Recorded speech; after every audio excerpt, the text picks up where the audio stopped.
Hey everybody, Jeff Schneider here. Today is Sunday, July 23rd, and today we're going to talk about borrowed chords, also known as modal mixture, and we're going to examine how I used borrowed chords in yesterday's loop of the day. So today we're not using a new loop, we're going to replay yesterday, so this is sort of 7.5. I'm going to replay the loop now so you guys can hear it. It's about a minute long, and I'm going to spare you the video that I put up last time because that was really weird.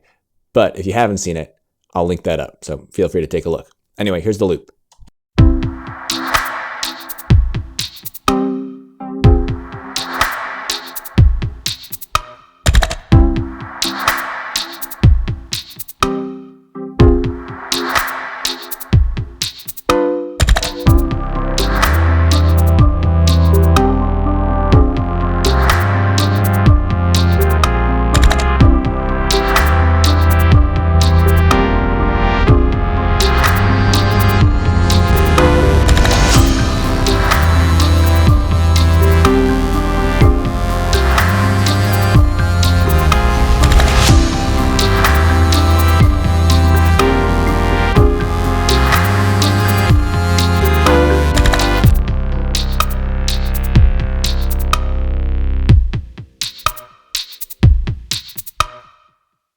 All right, there it is. Let's break down some of the theory now, and we'll see what's going on. Okay, so we've got the piano up here. Let's see. We're in the key of C major. Starts off with a C major chord, something like this. Basic C major, and then we're going to go to a C over E, and here's where the borrowed chord comes in.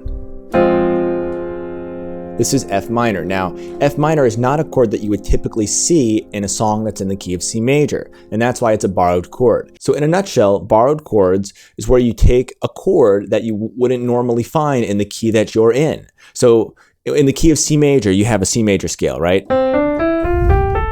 And you can build a triad like this and move that triad up, starting at each one of the scale degrees. So you get 7 chords. Now, each of those 7 chords sort of belong in that key. They're called diatonic chords. But when you use chords that come from a different scale, those are borrowed chords. You're mixing in that other scale or the chords that exist within that other scale into the key that you're in. Now, the most common way of doing this is borrowing chords from the parallel minor scale. So parallel minor is where you take the same key center. So in this case, it's C major, or C rather, and then we're gonna stick with that key center of C. But instead of C major, we're gonna play a C minor scale. We'll do natural minor.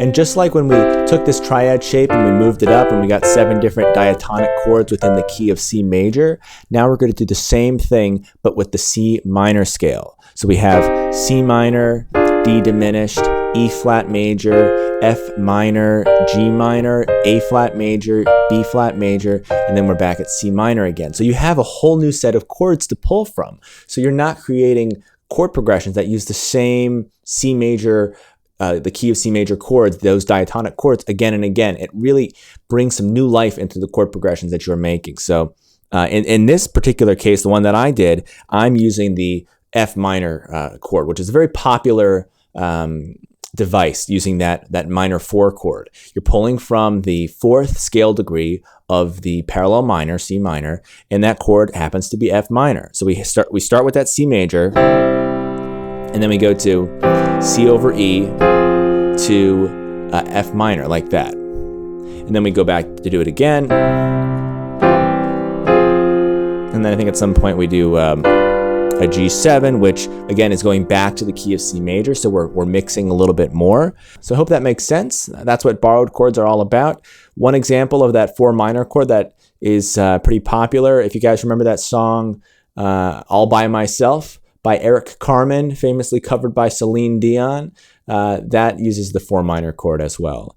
It's something like... Living alone, I think of all the friends I've known. Borrowed chords, modal mixture. Hope you guys have fun with it. And tomorrow we'll come back with a new loop of the day. And as always, thanks for watching. I'll see you in the next one.